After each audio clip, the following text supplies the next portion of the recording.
Karena soal nikel ini, kita kan sudah kalah tuh di WTO gitu ya. Kita sudah diminta untuk mengekspor lagi setelah ini gitu.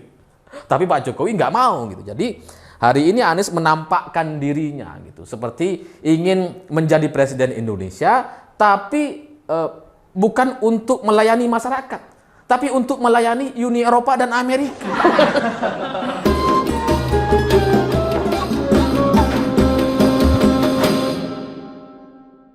Selamat malam para mantan, selamat malam untuk semua mantan-mantan kalian yang pelupa tapi punya banyak gebetan. Jadi memorinya pendek, pelupa, tapi punya banyak kepentingan. Jadinya sering salah-salah. Nah, cerita-cerita semacam itu bagi saya jadi mirip sekali dengan cerita Anies Baswedan, karena capres dari Nasdem ini belakangan seperti menolak kehadiran mobil listrik di Indonesia gitu. Karena Anies dalam pidatonya bilang bahwa solusi menghadapi masalah lingkungan bukan terletak kepada subsidi, bukan terletak kepada subsidi mobil listrik, karena orang kaya itu nggak perlu subsidi. Ya sebenarnya komentar-komentar seperti ini banyak disampaikan oleh orang-orang di sosial media atau netizen kita gitu, karena memang banyak orang percaya bahwa ngapain ya mobil listrik disubsidi. Orang yang beli mobil listrik kan itu orang-orang kaya gitu. Ngapain disubsidi sama pemerintah? Ngapain pemerintah memberikan anggaran kepada mereka? Padahal sebenarnya yang dimaksud subsidi itu kan subsidi pajak atau pemotongan pajak gitu, karena pemerintah nggak memberikan apa-apa kepada orang yang beli mobil listrik, nggak ada gitu. Jadi dalam imajinasi banyak orang dikiranya orang beli mobil listrik itu dikasih anggaran sama pemerintah. Jadi ada alokasi khusus dari APBN seolah-olah gitu ya, untuk memberikan diskon atau memberikan bantuan kepada orang yang mau beli mobil listrik, padahal enggak gitu. Yang disubsidi cuma pajaknya gitu, karena pemerintah cuma mengambil 1% gitu. Berbeda dengan mobil BBM yang lain gitu, yang nggak ada subsidi pajaknya, nggak ada pemotongan pajak. Jadi ini dalam bahasa lain sebenarnya kurang pas kalau dianggap sebagai subsidi, karena insting atau pemahaman banyak orang-orang terkait subsidi itu seolah-olah kan pemerintah memberikan anggaran kepada orang-orang yang diberi subsidi. Padahal enggak gitu. Yang disubsidi cuma pajaknya, yang dipotong cuma pajaknya gitu. Jadi ya penolakan-penolakan yang disampaikan oleh Anies bagi saya itu nggak sesuai gitu. Nggak sesuai dengan posisi dia hari ini sebagai capres. Kalau dia sebagai netizen, sebagai orang yang nggak ngerti, sebagai orang yang tidak ingin memimpin Indonesia ke depan, gitu ya, nggak apa-apa gitu. Punya pemikiran salah nggak apa-apa. Tapi kalau capres punya pemikiran yang kayak gini, wah rusak negeri ini. Malu-maluin. Ini kalau negara lain tahu kan malu-maluin. Capres kok kayak gini. Dan Anies itu bicara soal pajak atau subsidi pajak itu kan cuma soal pengalihan aja gitu. Karena sebenarnya maksud dan tujuan utamanya adalah menolak mobil listrik di masyarakat gitu. Karena selanjutnya Anies bilang bahwa emisi mobil listrik itu sebenarnya jauh lebih tinggi dibandingkan BBM. Dan selain itu menurut Anies gitu ya, mobil listrik ini tidak bisa menggantikan mobil BBM yang sudah dimiliki oleh orang-orang. Jadi mobil listrik itu cuma menambah beban, menambah unit gitu. Bukan untuk menggantikan, karena di garasi orang-orang tetap ada tuh mobil yang BBM gitu. Jadi tidak sepenuhnya berganti kepada mobil listrik. Jadi ini nggak efektif. Wah, iya. Dari sini kita bisa ngelihat gitu kualitas seorang capres dari Nasdem. Karena seperti nggak ngerti bahwa ini adalah proses transisi, ini proses peralihan gitu. Nggak salah kalau kemudian ada orang beli mobil listrik tapi di garasinya masih ada mobil BBM, nggak salah. Ini transisi. Kalau kemudian orang yang punya mobil listrik jadi nggak boleh atau nggak usah punya mobil BBM, itu nanti tuh 5-10 tahun lagi mungkin akan seperti itu ketika kita sudah terbiasa dengan mobil listrik. Tapi sekarang proses peralihan, perpindahan kebiasaan ya masih akan pakai dua-dua aja gitu. Jadi Anies dari sini gitu ya kelihatan emang nggak punya visi misi atau pandangan ke depan gitu. Karena mikirnya pragmatis, simple, terlalu sederhana sebagai capres gitu. Kenapa nggak jadi capres netizen aja? Atau jadi presiden ILC? Atau sekalian presiden PKS? Wah, itu lebih pas lah. Kalau jadi presiden Indonesia kayaknya nggak ngerti Anies ini. Ya karena yang namanya proses transisi atau peralihan nggak masalah pakai dua-duanya gitu. Sama seperti orang yang sekarang pakai kompor listrik atau kompor gas gitu kan. Kan banyak orang masih pakai dua-duanya. Atau kalau kita mau kembali ke masa lalu dulu ketika kita belum terbiasa dengan Magicom gitu ya. Kan orang-orang masih pakai dua-duanya tuh. Kadang pakai Magicom, kadangnya pakai kompor untuk masak nasi. Tapi sekarang kan mayoritas orang sudah menggunakan Magicom. Ya itulah proses transisi gitu. Itu harus dimulai sebelum akhirnya bisa sampai kepada titik sempurna seperti sekarang soal Magicom ini. Nanti mobil listrik 5-10 tahun lagi akan seperti Magicom gitu.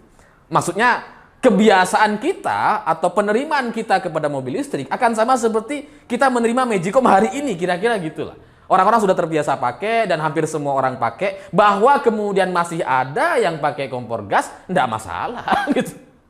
Ini kok dipermasalahkan gimana sih?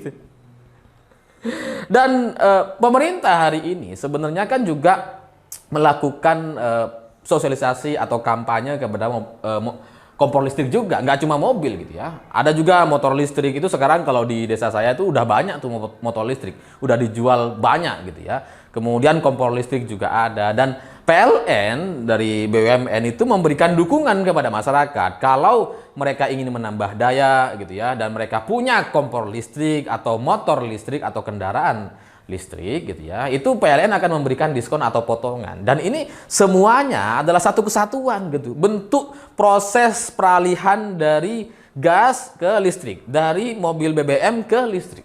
Jadi ya ini adalah prosesnya gitu, kita harus lalui ini sebelum sampai kepada 10-5 tahun yang akan datang gitu.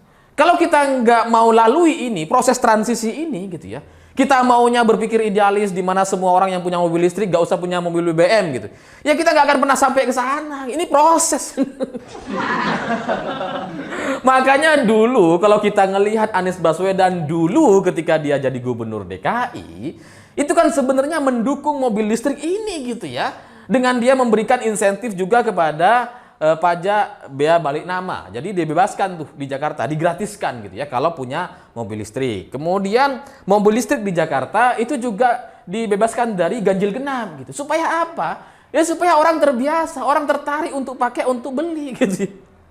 Nah, kalau hari ini tiba-tiba Anies menolak kehadiran mobil listrik dengan alasan pajaknya nggak perlu dipotong, kemudian emisi sebenarnya lebih besar mobil listrik dan sebagainya, itu pasti ada motif atau tujuan-tujuan politiknya, pasti gitu ya. Ya karena untuk sesuatu yang sudah benar gitu ya, kemudian dianulir, kemudian disalahkan, ini pasti ada alasan yang kuat gitu. Karena kalau Anies merenung dengan benar gitu ya, dia merenung kesalahan-kesalahannya, mestinya yang dievaluasi adalah sumur resapan, bukan mobil listrik gitu. Apalagi kemudian solusi dari mobil listrik yang ditolak oleh Anies ini adalah solusinya demokratisasi. Ya, apa coba ini? Demokratisasi sumber daya katanya. Dengan mengarahkan sumber daya kepada pos-pos yang sesuai. Ya, tapi ya itulah Anies Baswedan. Kalau dulu soal sungai naturalisasi, sekarang demokratisasi. Itu mungkin karena dia didukung sama Demokrat hari ini. Kalau didukung sama Golkar, Golkarisasi, jangan-jangan. Demokratisasi katanya. Omong kosong semua itu, jadi nggak ada solusinya. Dia cuma nolak aja dengan kepentingan yang melatar belakangi itu semua. Karena soal urusan mobil listrik ini pasti Anies sudah tahu gitu. Nasdem juga udah pasti tahu karena dia berada di pemerintahan dan tahu bahasan-bahasan soal mobil listrik ini gitu. Paham soal subsidi atau pemotongan pajak itu, paham soal rencana pemerintah ke depan. Nasdem udah 9 tahun bersama Pak Jokowi, masa iya nggak paham? Pasti paham gitu. Malah dulu kalau kita ingat gitu ya, dengan apa namanya semangat Anies untuk mengkampanyekan mobil listrik, itu kan sampai bikin Formula E. Meskipun agak kurang nyambung, tapi karena semangatnya yang luar biasa gitu ya, demi mobil listrik sampai bikin balapan Formula E. yang sebenarnya itu nggak relevan sama kampanye mobil listrik di Indonesia. Gitu ya. Formula E itu apa? Cuma balapan aja. Gitu. Jadi kembali lagi, hari ini ketika Anies tiba-tiba berbelok gitu ya, itu kayak emak-emak naik motor itu, tiba-tiba belok aja gak ada sennya. Tiba-tiba belok. Ini pasti ada alasan-alasan yang melatar belakangi itu semua dan kepentingan politik yang jauh lebih besar dibandingkan soal urusan presidensial threshold nampaknya, karena ini sangat luar biasa penolakan terhadap mobil listrik ini gitu ya. Karena saya menyimpulkan seperti itu. Anies itu sebenarnya menolak mobil listriknya gitu. Bahwa kemudian ada alasan pajak yang nggak sesuai gitu ya, nggak perlu dipotong dan sebagainya. Soal emisi, soal apapun itu cuma alasan-alasan yang dibuat supaya logis gitu ya. Tapi tujuan utamanya adalah menolak pengembangan mobil listrik di Indonesia, adalah menolak kebiasaan masyarakat untuk menggunakan mobil listrik di Indonesia. Nah pertanyaannya, apa kepentingan dari Anies Baswedan dari pesan-pesan yang coba disampaikan ini? Bagi saya pribadi gitu ya, saya melihat bahwa ini ada pesan-pesan dari kelompok atau negara-negara asing yang tidak mau Indonesia menjadi negara maju. Karena gini, logikanya gitu ya. Kita coba bicara soal tahapan dan alurnya. Kalau masyarakat hari ini melakukan transisi penggunaan mobil dari BBM ke mobil listrik gitu ya. Kita mulai dibiasakan, kita kemudian punya banyak permintaan terhadap mobil listrik dan kemudian harganya nanti setelah banyak itu bisa semakin turun dan seterusnya. Itu kan artinya produksi mobil listrik di Indonesia akan semakin besar gitu. Akan semakin banyak karena permintaannya udah banyak gitu. Kalau sekarang kan nggak seberapa gitu. Nah, ketika permintaan sudah sangat banyak atau mendominasi di Indonesia, seperti halnya permintaan kita kepada BBM, itu akan menjadi pusat perhatian dan pemerintah mau nggak mau harus melakukan segala cara untuk memperhatikan urusan BBM hari ini gitu ya. Nah nanti kalau mobil listrik, maka suka nggak suka kita harus memperhatikan semua hal yang berkaitan dengan mobil listrik. Sama seperti sekarang kita memperhatikan BBM. Sehingga nantinya gitu ya, isu soal mobil listrik, isu soal komponen-komponen dan segala hal yang menyangkut mobil listrik itu akan menjadi satu isu politik yang akan dibawa oleh semua pemimpin manapun di Indonesia gitu ya. Entah itu presiden tahun 2024, 2029 dan seterusnya. Jadi nantinya gitu ya, kita akan bicara soal mobil listrik dan nikel gitu. Bukan lagi soal BBM karena ini akan mulai kita tinggalkan nantinya gitu. Nah, kalau kita sudah punya perhatian kepada nikel gitu ya, nikel menjadi pusat perhatian publik dan kemudian menjadi isu utama dari seorang capres atau calon pemimpin Indonesia ke depan gitu ya. Itu artinya kita tidak bisa lagi main-main dengan sumber daya nikel ini. Kita jadi nggak bisa bertransaksi dalam situasi yang gelap karena semua harus transparan gitu. Seperti halnya BBM hari ini semua harus transparan gitu. Nah, kalau sudah transparan, kita sudah memproduksi nikel dengan profesional, kemudian kita memproduksi mobil listrik secara massal, begitu besar, begitu banyak permintaan, itu nantinya gitu ya, negara-negara lain kan jadi nggak dapat apa-apa. Yang selama ini menikmati nikel dari Indonesia, yang menikmati ekspor biji nikel yang ya sekarang sudah dihentikan sama Pak Jokowi gitu ya. Tapi kan selama ini kan ada banyak negara yang menikmati biji nikel dari Indonesia. Kenapa? Karena kita masih belum terlalu banyak permintaannya terhadap mobil listrik, terhadap kendaraan listrik, karena kita belum terbiasa gitu. Nah, tapi kalau nanti ini dihentikan gitu ya, cita-cita kita untuk membangun mobil listrik dan hilirisasi biji nikel dan seterusnya ini, itu kan nantinya ya jadi kita nggak maju-maju gitu. Negara lain aja yang maju, sementara kita yang punya biji nikel ngekspor terus gitu. Karena nikelnya tidak menjadi pusat perhatian masyarakat, tidak menjadi perhatian publik gitu. Tidak menjadi isu utama dalam keputusan-keputusan politik pemerintah gitu. Sehingga masih bisa tuh diekspor-ekspor seperti sekarang gitu. Ya untungnya presiden kita hari ini Pak Jokowi, sehingga itu dihentikan. Seandainya yang lain itu akan terus dibiarkan tuh ekspor terus demi kepentingan pribadi masing-masing, demi kepentingan pejabat-pejabatnya gitu. Tapi karena ini Pak Jokowi, akhirnya di stop semua. Nah, Anies Baswedan nampaknya dia membawa pesan ini gitu ya, membawa pesan kepentingan Amerika dan Uni Eropa. Supaya apa? Supaya nikel ini tidak menjadi pusat perhatian gitu. Supaya tetap bisa diekspor setelah ini. Seperti kemauan Uni Eropa. Karena soal nikel ini, Kita kan sudah kalah tuh di WTO gitu ya. Kita sudah diminta untuk mengekspor lagi setelah ini gitu. Tapi Pak Jokowi nggak mau gitu. Jadi hari ini Anies menampakkan dirinya gitu, seperti ingin menjadi presiden Indonesia, tapi bukan untuk melayani masyarakat, tapi untuk melayani Uni Eropa dan Amerika. Pantesan dubes Amerika ke PKS kemarin gitu kan. Ada kaitannya kayaknya ini gitu. Ya karena aneh gitu. Kita nikel itu kan punya banyak, sumber dayanya besar sekali di Indonesia. Sehingga kalau permintaan masyarakat kepada mobil listrik itu meningkat tinggi, artinya kan ini terjadi industri gitu. Terbentuk kelompok industri ini. Ya kita kemudian bikin mobil listriknya, menyerap pekerjaan gitu ya, menyerap pekerja, kemudian nikelnya ya kita produksi di sini, kemudian kita bikin sendiri gitu ya. Itu kan membuat industri ini. Kenapa Anies kemudian mau menolak rencana-rencana ini gitu? Ya karena Amerika dan Uni Eropa nggak setuju dengan ini gitu. Karena ada banyak negara yang nggak mau Indonesia menjadi negara maju, ada banyak gitu. Makanya coba dihentikan. Dah, salah satunya nampaknya itu lewat Anies Baswedan yang ingin membawa Indonesia kepada masa lalu gitu, supaya terus ekspor mentah-mentahnya lagi semua gitu ya, supaya kita nggak maju-maju.